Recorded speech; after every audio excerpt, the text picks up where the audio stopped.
Okay, good morning, students. Today's topic is agents of pollination.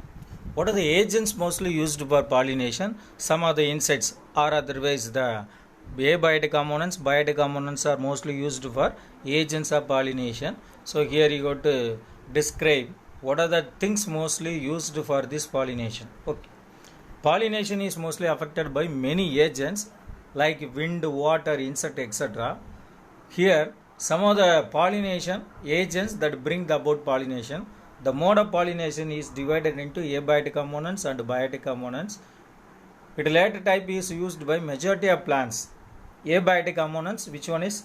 First one is anemophily, then second one is hydrophily. Anemophily means nothing but the pollination by wind. Hydrophily means nothing but pollination by water.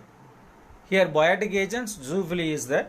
Zoophily refers to pollination through animals, and pollination through insects is called entomophily. Insects means nothing but with the help of insects that the pollination is mostly occur. That term is nothing but entomophily. Okay, here the pollination chart is there. Pollination, it will divide it into two categories: self pollination and cross pollination. So autogamy or otherwise allogamy, xenogamy. Here cross pollination, it will divide it into two categories: abiotic components and biotic components. By abiotic agents and biotic agents. In abiotic agents, anemophily, hydrophily is there. In a biotic agents, here number of agents also present from single organism to many organisms. Canthrophily, beetle. With the help of beetle, they are pollinate. Phelomophily, pollinophily, moth, and melitophily, bees. Psychophily, butterflies. Malacophily, snails. Ornithophily, birds. Chiropterophily, bats.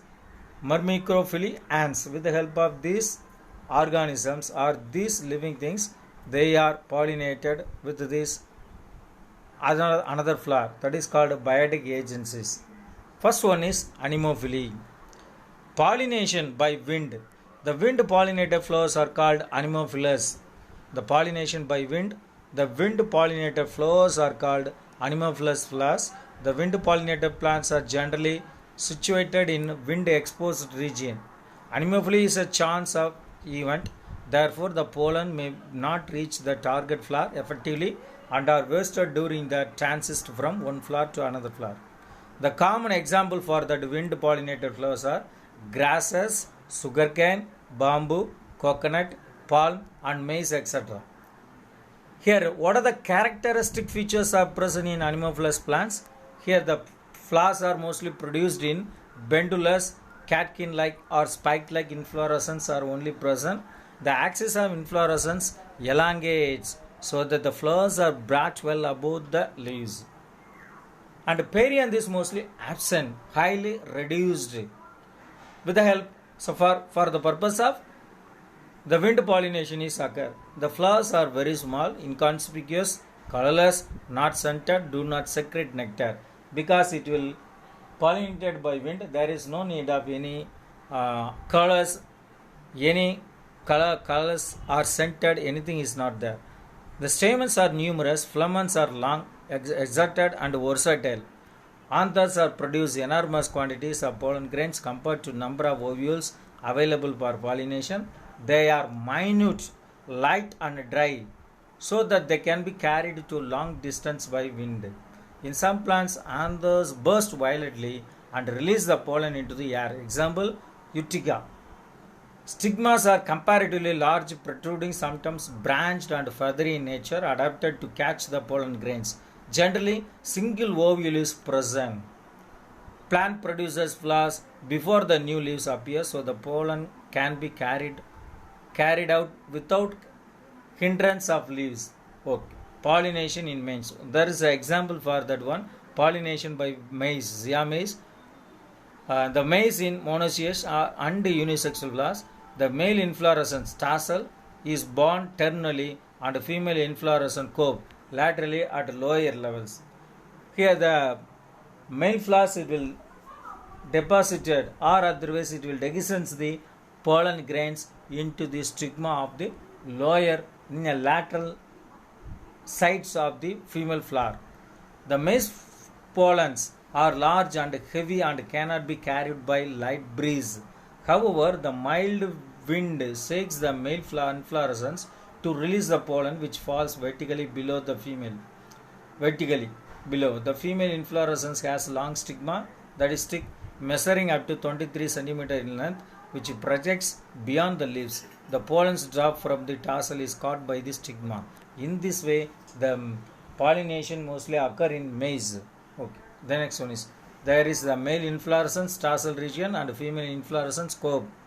Here the male inflorescence, the pollen grains are dehisced from this region and it will deposited in a female inflorescence. Stigma and style it will present. Pollination in zymes. The next one is hydrophily. Pollination by wind is called hydrophily and the flowers pollinated by wind are said to be hydrophilous water. Wallisneria hydrilla is a good example for hydrophilous plant. Though there are number of aquatic plants, only in a few plants pollination takes place by water.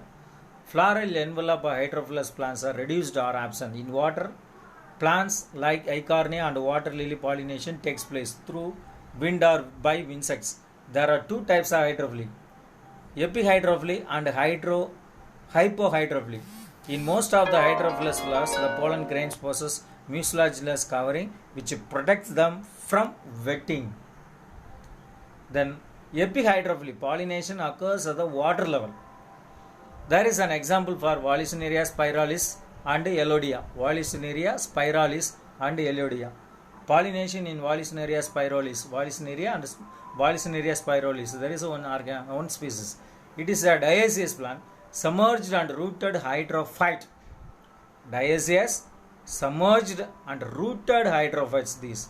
The female plant bears solitary flowers which rise to the surface of water level using the long coiled stalk at the time of pollination. A small cup-shaped depression is formed around the female flower on the surface of water. The female plant produces male flowers which get detached and float on the surface of water. As soon as the male flowers come in contact with the female flower and pollination takes place, stalk of the female flower coils and goes under the water where fruits are produced. That's the way in a Wallisneria this type of pollination is mostly occur. Here you can see which one is a male flower, which one is female flower, and it will coiled in under a water level. Ribbon shaped leaves also there. Female inflorescence also present. Okay, the next one is hydrophily. Hypohydrophily. Pollination occurs inside the water. Pollination it will occur inside the water. Example, Zostera marina and Ceratophyllum. Zostera marina and Ceratophyllum. And next one is zoophily. Pollination by the agents of animals is called zoophily and flowers are said to be zoophilous flowers. Animals that bring about pollination may be birds, bats, snails and insects. Of these insects are well adapted to bring pollination. Larger animals like primates, lemur, arboreal, rodents, reptiles, gecko lizards and garden lizards have also been reported as pollinators.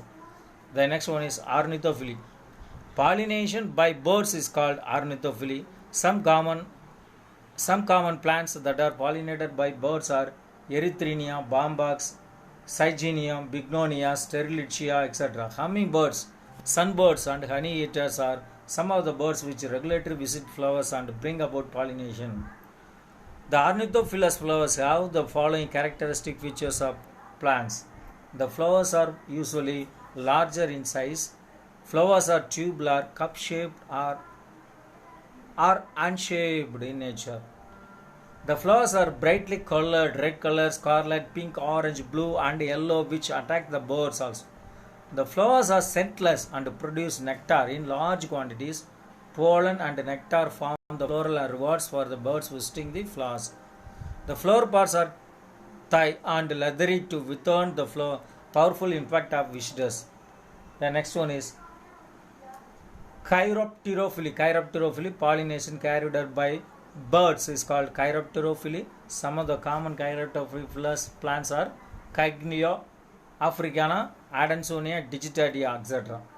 The next one is malagophily. Malagophily, pollination by slugs or snails, and snail is called malagophily. Some plants are ericaceae and pollinated by snails. Water snails, ruling among lemna pollinated them.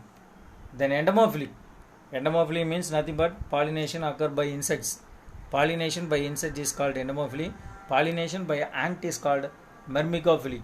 Insects that are well adapted to bring pollination are bees, moth, butterfly, flies, wasps and beetles. Some of the insects, bees are the main flower visitors and dominant pollinators. Insects are chief pollinating agents and majority of angiosperms are adapted for insect pollination.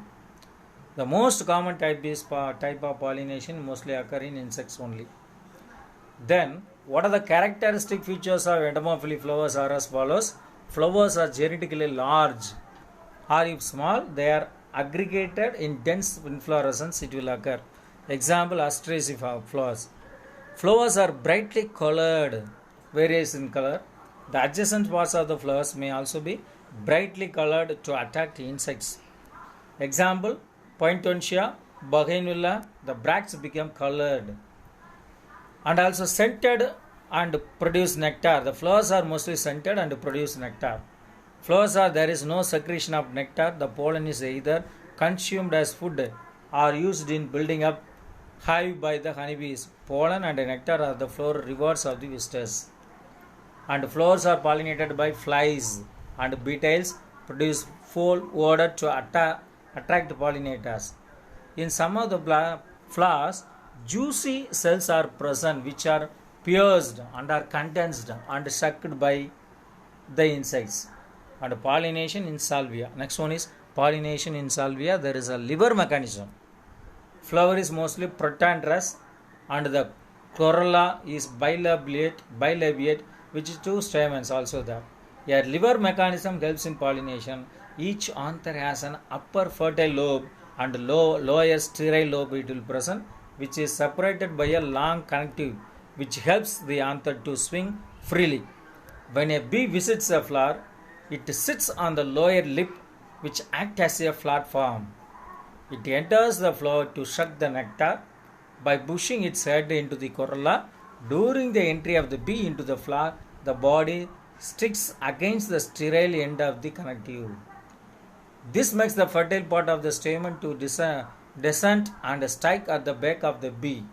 The pollen gets deposited on the back of the bee when it visits another flower. The pollen gets rubbed against the stigma and completes the act of pollination in salvia. There is a liver mechanism. Some of the other interesting pollination mechanisms are also found in plants that are trap mechanism, Aristolochia. Trap mechanism in Aristolochia. First one, trap mechanism, Aristolochia. Then footfall mechanism in arum. Footfall mechanism in arum. Then third one, or otherwise, clip or translator mechanism. Clip or translator mechanism, Asclepiadaceae. Clip or translator mechanism in Asclepiadaceae. Piston mechanism. Piston mechanism in Papilionaceae. Piston mechanism in Papilionaceae. Okay, these are the various mechanism of pollination it will occur. In a salvia, liver mechanism is there. Okay, yeah, there is a diagram for liver mechanism of salvia. Pollination in salvia, there is a pistil, anther is there. In upper parts, anther is there. Fertile, in a sterile anther, it will also present in a bottom. The bee is inserted into this flower. Pollen gets dusted on the body of the insects. The third one, stigma is there. Then next to flower, it will enter inside this one. The pollen gets transferred into the stigma of the another flower. So the pollination it will occur in saliva in a liver mechanism. Okay. Up to this one, your portion is now today is over. Next class we will see next topic. Okay, thank you students.